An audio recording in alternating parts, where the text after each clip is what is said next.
Good morning and welcome to this morning's reflection. When we live in community with one another, we all step into leadership positions at some time. In churches, it might be as a lay minister, as the priest, it might be as the person who coordinates the flower arranging or the teas, or who teaches Sunday school. We all have something for which we are responsible somewhere in our lives. But any leadership is like climbing a mountain. Not that I've ever actually climbed a mountain. Maybe I've climbed a steep hill. But why do we even climb mountains anyway? And I suspect it's because of the view from the top. And the view from the top is always the reward for climbing a mountain. And we gain this wonderful sense of achievement when we finally reach the top. And this desire to reach the top, this desire for a sense of achievement, is what drives us on and on through the difficulties, through the privations of mountain climbing. Leaders are often driven to find better places, a happier office, a more effective team, a better educated school, a more authentic church. But as leaders climb, the air gets thinner and there is less natural diversity. The surroundings become harsher as one climbs a mountain, and the surroundings offer less protection and less sustenance. There are now fewer travelers on the mountain, and there will be long periods of isolation in which you walk alone, bearing the weight of the journey in private. There may be many doubts as you climb. You may think, why am I doing this? Were things really that bad? Perhaps I should have let somebody else do this. Alone up the mountain, leaders become beset with doubt.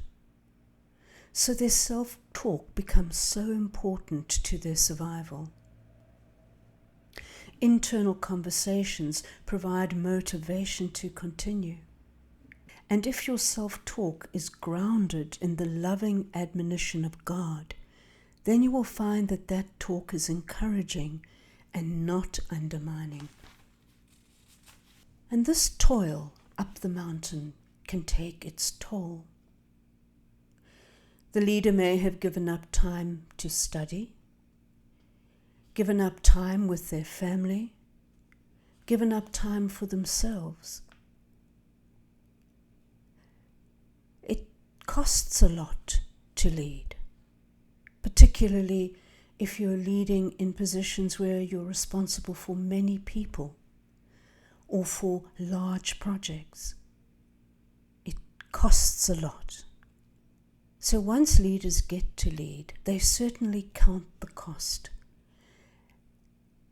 And so they naturally become more possessive about the rewards that they've finally achieved.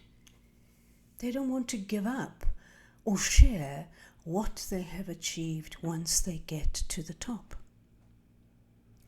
Studies have been done which show that leaders often come from the warrior element of society. And warriors demand submission of those they have defeated. And so we can often see that in leaders who come from a warrior element. We see this in corporate leadership, in church leadership, in school leadership, even in simple family leadership, where having symbols of authority is important, like a grand office or a corporate jet, or the power to have others do their bidding. How many of us who have been placed in positions of leadership do not want some perk for the work we do, even if it's just a parking space that you can claim as yours? And so, because of the warrior nature of leadership and because of what leaders have given up for this journey up the mountain, the consequence of that is territorialism. In ancient times, there would have been a sense of, let's kill off any person likely to dethrone me. And King Herod knew all about that.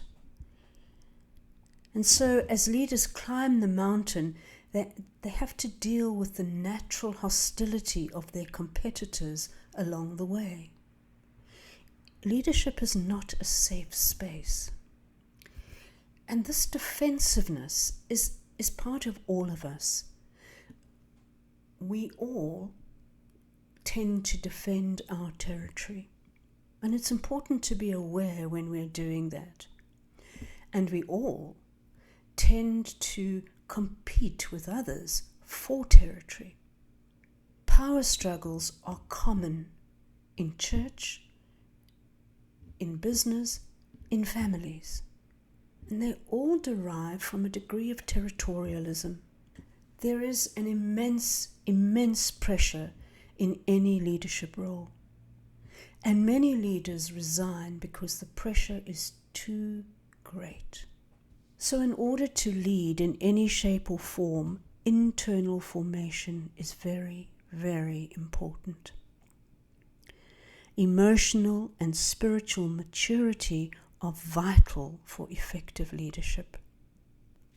Wherever you lead, it is important to take care of your soul and make it a priority.